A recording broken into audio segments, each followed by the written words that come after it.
Ήλιτς, Παπαργυρίου, Ήλιτς, κερδίζει μπάλα για τον Άρη. Γκαρσία ξανά. Μπράβο, σηκώνει την μπάλα προς τον Καπνίδη. Έχουμε πέναλτι για τον Άρη. Για χέρι, λέει ο διαιτητής, στο τρίτο λεπτό των καθυστερήσεων. Ο Άρης κερδίζει πέναλτι. Λέει ο διαιτητής για χέρι, έδειξε χαρακτηριστικά. Θα περιμένουμε από το replay να δούμε αν ο Καλογερόπουλος εκτίμησε σωστά. Αυτό δείχνει ο Καλογερόπουλος. Να δούμε εδώ από το replay. Είναι υψωμένο το χέρι του Όμο. Σωστά. Σωστά. Ο Όμο έχει πάει με υψωμένα τα χέρια στην φάση.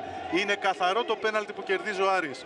Έστω και αν πονάει την Λαμία στο τρίτο λεπτό των καθυστερήσεων μια τέτοια εξέλιξη, ο Άρης έχει την μεγάλη ευκαιρία να δικαιωθεί για την πίεση που άσκησε στο δεύτερο ημίχρονο, ειδικά μετά τον γκολ του Βασιλόγιαννη,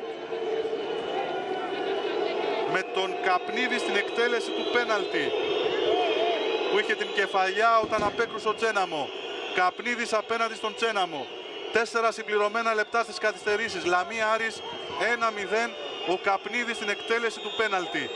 Η συστάση του διαιτητή να μην βιαστεί κανείς παίκτης να πατήσει περιοχή. Καπνίδης εκτελεί, διώχνει ο Τσέναμο. Πάει στη φάση ο Μπράβο, η προβολή του Αναστασιάδη. Έξαλλοι πανηγυρισμοί.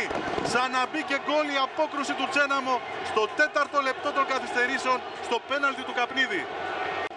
Του Βασίλη Μότσε, ενώ οι πανηγυρισμοί συνεχίζονται για τη νίκη της Λαμίας με 1-0. Να δούμε και το πέναλτι του Καπνίδη, η απόκρουση του Τσέναμο, εντυπωσιακή.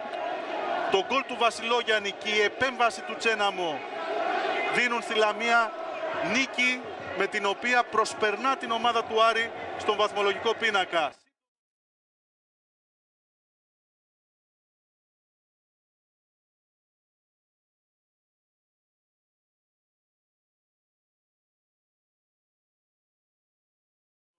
Τον μέσο του Άρη.